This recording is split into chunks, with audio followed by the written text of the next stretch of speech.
ओम हर हर महादेव। आप सभी भक्तजन कैसे हैं?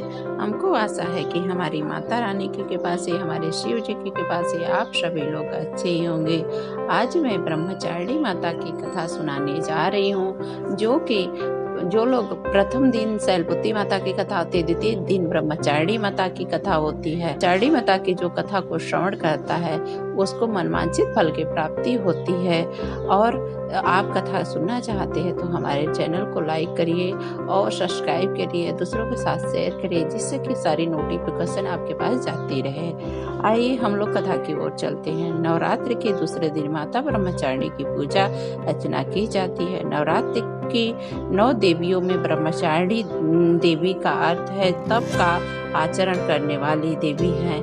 एक हाथ में कमंडल तथा एक हाथ में जप की माला धारण करती है। माता ब्रह्मचारिणी की पूजा करने वाले भक्त सदैव ऐश्वर्य को प्राप्त करते हैं। नवरात्रि के द्वितीय दिन जो भक्त व्रत रहते हैं उनके लिए कथा का विशेष महत्व होता है। इसलिए आज हम आपके लिए नवरात्रि के द्वितीय दिन की कथा लेकर प्रस्तुत कर रही हूँ।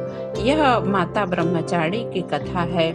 माता ब्रह्मचारिणी ने हिमालय के घरपुत्री के रूप में जन्म लिया था और वह सुंदरता की धनी तथा ज्ञान से परिपूर्ण थी। एक दिन नारद जी ने उन्हें अपने उपदेश दिए, जिससे प्रभावित होकर उन्होंने प्रण किया कि वह अपना विवाह शिव जी के साथ करेगी। भगवान शिव को पति के रूप में प्राप्त करने के लिए देवी ब्रह्मचारिणी ने घोर तपस्या किया, तप करना प्रारंभ कर दिया। कई वर्षों तक उन्होंने तपस्या की, जिस कारण उन्हें ब्रह्मचारिणी तथा तपचरिणी के नाम से जाना जाने लगा। देवी ब्रह्मचारिणी ने 3000 तक मात्र बेलपत्र का सेवन करके तपस्या की। अत्यंत कष्टों में सहन करते हुए भी उन्होंने शिव को पति के रूप में पाने की तपस्या को भी नहीं छोड़े। के पश्चात उन्होंने बेलपत्रों का सेवन भी त्याग दिया तथा कई हजार वर्षों तक निर्जल तथा निराहार रहकर तपस्या की। इस प्रकार उनका नाम अपर्णा रखा गया। अधिक वर्षों तक कठिन तपस्या तप करने के कारण उनका शरीर कमजोर पड़ गया। विभिन्न देवी देवता, ऋषि तथा सिद्धगणों ने उनकी तपस्या की सराहना करते हुए देवी ब्रह्मचारिणी को प्रोत्साहन दिया। सभी ने कहा कि आपकी तपस्या अवश्य पूर्ण होगी। उनकी गहन तपस्या को देखते हुए अंत में ब्रह्मा जी ने आकाशवाणी के माध्यम से चित स्वर में कहा, देवी, आज तक किसी कन्या ने भी इस प्रकार का तपस्या नहीं की। तुम्हारे इस स्वरूप की तीनों लोक में सराहना रहेगी। तुम्हारी मनोकामना जरूर पूर्ण होगी। भगवान शिव तुम्हें अवश्य के रूप में प्राप्त होगे। अंततः तुम अपनी तपस्या को यहीं समाप्त कर दीजिए और घर वापस लौट जाइए।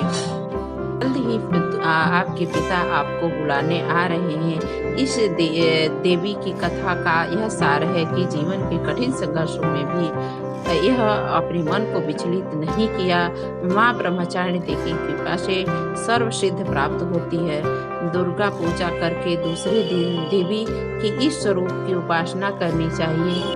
माता ब्रह्मचारिणी को कमल का फूल, गुड़हल का फूल बेहद पसंद है और इसलिए पूजा के दौरान इन्हीं फूलों से माँ देवी के चरणों में अर्पित किया जाता है। चूँकि माँ को चीनी और मिश्री काफ़ी पसंद है, इसलिए माँ को भोग में चीनी, मिश्री और पंचामृत का भी भोग लगाया जाता है। इस भोग से देवी ब्रह्मचारिणी प्रसन्न हो जाती हैं। इन्हीं चीज़ों का दान करने से लंबी आयु का सौभाग्य भी प्राप्त हो जाता है। ओम हर हर महादेव।